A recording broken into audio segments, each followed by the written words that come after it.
வணக்கம் நண்பர்களே. முதலில் அனைவருக்கும் இனிய தை பொங்கல் நல்வாழ்த்துக்கள். பொங்கல் பொங்குவது போல அனைவருக்கும் மகிழ்ச்சி பொங்கட்டும். நம்ம இந்த வீடியோல தை மாதம் முதல் நாளில் கொண்டாடப்படும் தை பொங்கல், மாட்டுப் பொங்கல், காணும் பொங்கல் பண்டிகையின் வரலாறு பற்றி பார்க்க போறோம்.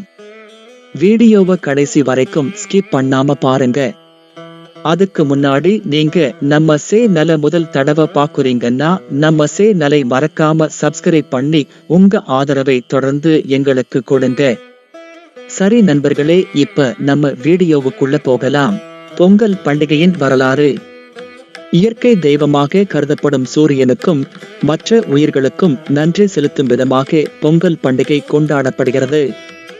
நாம் உணவு உண்ணுவதற்கு பயன்படும் நெல்லை விளைவிக்க எவையெல்லாம் உதவுகிறதோ அவற்றுக்கெல்லாம் நன்றி கூறி வழிபடுவதுதான் பொங்கல் பண்டிகை. ஆடி மாதம் பயிரிடப்பட்ட பயிர்கள் தை மாதத்தில் அறுவடைக்கு தயாராகிவிடும். அந்த காலங்களில் தை மாதம்தான் விளைச்சல் அதிகமாக இருக்கும். அதனால் உழைக்கும் மக்களின் தேவனாகிய கதிரவனுக்கும் மற்ற உயிர்களுக்கும் நன்றி செலுத்தும் விதமாக பொங்கல் பண்டிகை கொண்டாடப்படுகிறது.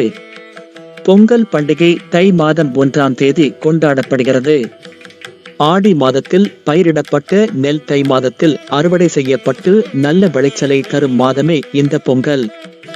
இந்த விளைச்சலை கொடுத்த இயற்கைக்கும் கால்நடைகளுக்கும் நன்றி செலுத்தும் விதமாக சர்க்கரை பொங்கல் சமைத்து மாட்டுக்கும் சூரியனுக்கும் படைத்து நாமும் உண்டு வாழ்வதுதான் இந்த பொங்கல் பண்டிகை. பொங்கல் விழா வருவதற்கு முன்னரே பொங்கலுக்கு தேவையான பொருட்களை வாங்க ஆரம்பித்து விடுவார்கள். வீட்டை சுத்தப்படுத்துவது, வீட்டிற்கு புதிய சுண்ணாம்பு அடிப்பது போன்று ஊரே திருவிழா கோலத்தில் காணப்படும். பொங்கல் விழா இந்த திருநாட்டில் 4 நாள் கொண்டாடப்படுகிறது. தைப்பொங்கல் வரலாறு. தை மாதத்தின் முதல் நாள் பொங்கல் கொண்டாடப்படுகிறது. இந்த பண்டிகைக்கு முதல் நாள் புது பானை, புது ஆடை வாங்குவார்கள். வீட்டின் வாசலில் பொங்கல் கோலம் போடுவார்கள். வீட்டின் முன் புது அடுப்பு வைத்து புது பானையில் புது அரிசி இட்டு முற்றத்தில் பொங்கல் வைப்பார்கள். புதிய பானைக்கு புதிய மஞ்சளை காப்பாக அணிவர். பொங்கலுக்கு புதிய கரும்பு, புதிய காய்கறிகள் என அனைத்தையும் புதியவைகளையே பயன்படுத்துவார்கள். பானையில் மஞ்சள், குங்குமம் வைத்து பொங்கலிட ஆரம்பிப்பார்கள். பொங்கல் பொங்கி வரும்போது குடும்பத்தில் உள்ள அனைவரும் பொங்கலோ பொங்கல் என்று கூச்சலிட்டு வரவேற்பார்கள். பொங்கல் பொங்கியதும் அதை சூரிய தேவனுக்கும் கால்நடைக்கும் படைத்துவிட்டு பின்பு உண்பார்கள். மாட்டு பொங்கல் வரலாறு. தைப்பொங்கலுக்கு அடுத்த நாள் கொண்டாடப்படுவது மாட்டுப் பொங்கல். இது பட்டிப் பொங்கல் அல்லது கன்று பொங்கல் எனவும் அழைக்கப்படுகிறது. விவசாயத்திற்கு பயன்படும் கால்நடைகளுக்கு நன்றி செலுத்தும் விதமாக மாட்டு பொங்கல் கொண்டாடப்படுகிறது. கால்நடைகளுக்கு நன்றி தெரிவிக்கும் விதமாக இந்த விழா கொண்டாடப்படுகிறது.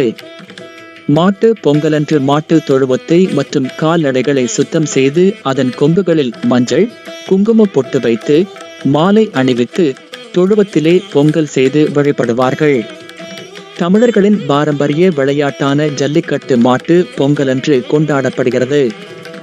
மதுரையில் உமிழ் நீர் தெளித்தல் என்ற மரபு பின்பற்றப்படுகிறது. காணும் பொங்கல் வரலாறு. இந்த பொங்கலை கன்னி பொங்கல் அல்லது காணும் பொங்கல் என்று அழைப்பார்கள். இது பெண்களுக்கான பண்டிகை ஆகும். காணும் பொங்கலன்று மக்கள் அனைவரும் தங்களது உற்றார் உறவினரை சென்று சந்தித்து தங்கள் அன்பையும் உணவு பண்டங்களையும் பகிர்ந்து கொள்வர். பண்டிகையன்று பல போட்டிகள் ஒவ்வொரு ஊர்களிலும் நடக்கும். கோலப் போட்டி, உரி அடித்தல், மரம் ஏறுதல் போன்ற போட்டிகள் இருக்கும். 4 நாட்களும் மக்கள் அனைவரும் மிகவும் மகிழ்ச்சியாக இருப்பார்கள். வீடியோ பார்த்ததற்கு நன்றி. இந்த வீடியோ உங்களுக்கு பிடிச்சிருந்தா லைக் பண்ணுங்க, கமெண்ட் பண்ணுங்க, ஷேர் பண்ணுங்க. மறக்காம நம்ம சேனலை சப்ஸ்கிரைப் பண்ணுங்க. நன்றி.